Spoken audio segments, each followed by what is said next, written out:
بسم اللہ الرحمن الرحیم۔ السلام علیکم، کیسے ہیں دوستو آپ؟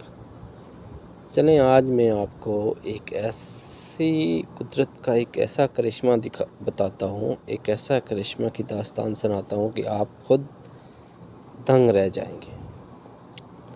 اس دنیا میں آپ نے مختلف طرح کی زمین دیکھی، جیسے پہاڑی علاقہ، پہاڑ، پھر صحرا، جنگلات، ہر طرح کے۔ لیکن کیا آپ جانتے ہیں کہ دنیا میں ایک صحرا جسے ہم ریگستان کہتے ہیں، اس کا نام صحارا ہے۔ یہ 92 لاکھ کلومیٹر ہے، 92 لاکھ اسکوائر کلومیٹر اس کا رقبہ ہے، یعنی کہ میرے پاکستان جتنے 12 ملک اس میں سما جائیں۔ صحرا کا ریگستان اتنا بڑا ہے کہ اس میں تقریباً 12 پاکستان سما جائیں۔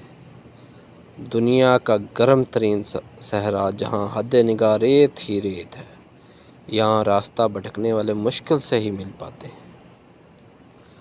شمالی اور وسطی افریقہ کے 10 ممالک کے بیچ پھیلا ہوا یہ صحرا ایک زمانے سے صحرا نہیں تھا، بلکہ یہاں پانی ہی پانی تھا، جہاں مچھلیاں، سمندری سانپ اور دیگر آبی حیات موجود تھے۔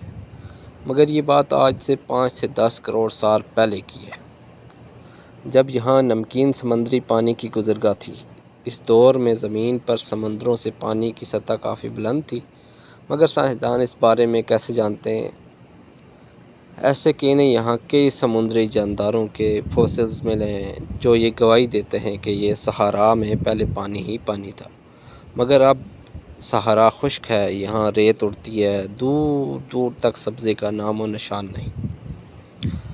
دنیا کا اتنا بڑا علاقہ جہاں سبزہ ہی نہیں، تو پھر اس کا فائدہ کیا؟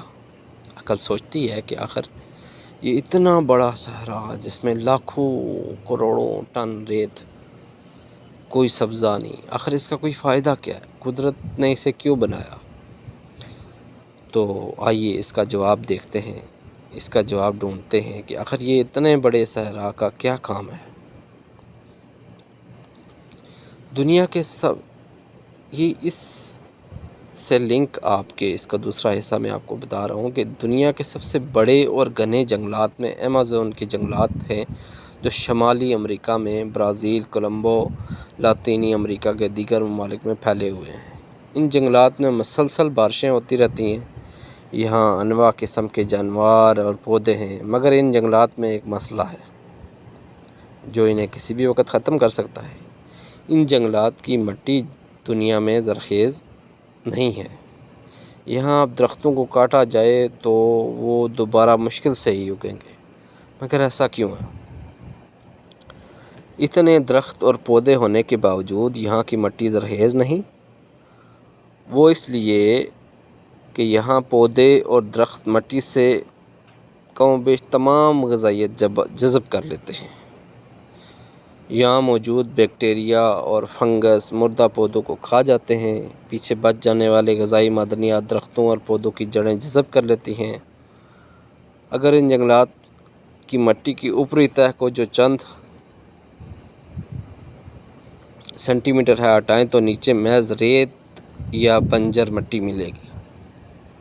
تو پھر یہ جنگلات زرخیز مٹی کہاں سے لاتے ہیں؟ سوچنے والی بات ہے، اتنا گھنا جنگل، اتنے بڑے جنگلات ہیں، لیکن ان کی زمین جو ہے وہ زرخیز نہیں ہے، ان کی مٹی زرخیز نہیں ہے، اس کی مٹی کی کوئی زرخیز مٹی کی کوئی تہہ نہیں ہے، کچھ سینٹی میٹر کھودیں گے تو نیچے سے بنجر یا ریت ملے گی، لیکن پھر بھی وہ جنگلات قائم ہیں۔ لیکن ایسا کیسے ہے؟ تو آئیے دوستوں میں آپ کو بتاتا ہوں۔ اس کا جواب حیران کن ہے۔ دراصل یہ زرخیز مٹی اور جنگلات ان جنگلات سے ہزاروں میل دور بحیرہ یونس پار کر کے صحرا کے ریگستان سے آتی ہے۔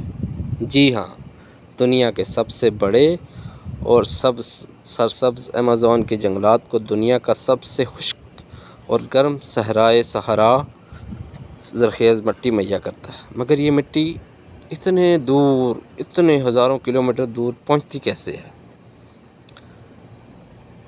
صحرا میں بڑے بڑے آندھیوں اور طوفان آتے ہیں جس سے صحرا کی زرخیز ریت اور مٹی جس میں خاص کر پودوں کی افزائش کے لیے فاسفورس موجود ہوتی ہے بادلوں کی صورت میں ہوا میں اٹھتی ہے۔ یہ ریتلے بادل ہزاروں میل دور ایمیزون کے جنگلوں کو اپنی زرخیز مٹی بخشتے ہیں۔ ناسا جس کے بجٹ کا ایک خطیر حصہ زمین کی تحقیق پر گزرتا ہے، اس کے خلا میں موجود سیٹلائٹس زمین کا تفصیلی مشاہدہ کرتے ہیں۔ ان میں سے ایک سیٹلائٹ ہے جو 2006 میں خلا میں بھیجا گیا تھا تاکہ یہ زمین کی فضا میں مٹی کے ذرات اور بادلوں کا مشاہدہ کر سکے۔ اس سیٹلائٹ کی 2007 سے 2013 کی ریکارڈ کی گئی تصاویر میں یہ واضح دیکھا جا سکتا ہے کہ ہر سال لاکھوں ٹن مٹی بادلوں کی صورت میں صحرا سے ایمیزون کے جنگلوں میں پہنچتی ہے۔ حیرانگی کی بات یہ ہے کہ اس میں موجود فاسفورس کی مقدار ہر سال تقریباً 22,000 ٹن ہوتی ہے، جو تقریباً اتنی ہی ہوتی ہے جو ہر سال بارشوں اور سیلاب کی وجہ سے ایمیزون کے جنگلات کھو دیتے ہیں۔ سائنسدان اب یہ جاننے کی کوشش میں ہیں کہ ہر سال مٹی کی یہ تعداد کتنی کم یا زیادہ ہوتی ہے اور موسمیاتی تبدیلیوں سے مٹی کے اس منتقلی کا عمل کس قدر متاثر ہو رہا ہے۔ صحرا کی مٹی اور ایمیزون کے جنگلات دو الگ دنیا ہیں مگر آپس میں جڑی ہوئی ہیں، کیونکہ یہ پروردگار کا نظام ہے اور اس نے ہر ایک کو، جیسے انسانوں کو ایک دوسرے کے ساتھ جوڑ رکھا ہے، ویسے ہی اس نے ہر چیز کو دوسرے کے ساتھ لنک کیا ہے۔ یہ دلچسپ کہانی جو میں نے آپ کو بتائی، امید ہے آپ کو پسند آئی ہوگی۔ اس طرح کی مزید بہترین کہانی سننے کے لیے اس چینل کو سبسکرائب کریں اور لائک کر دیں۔ Thank you so much.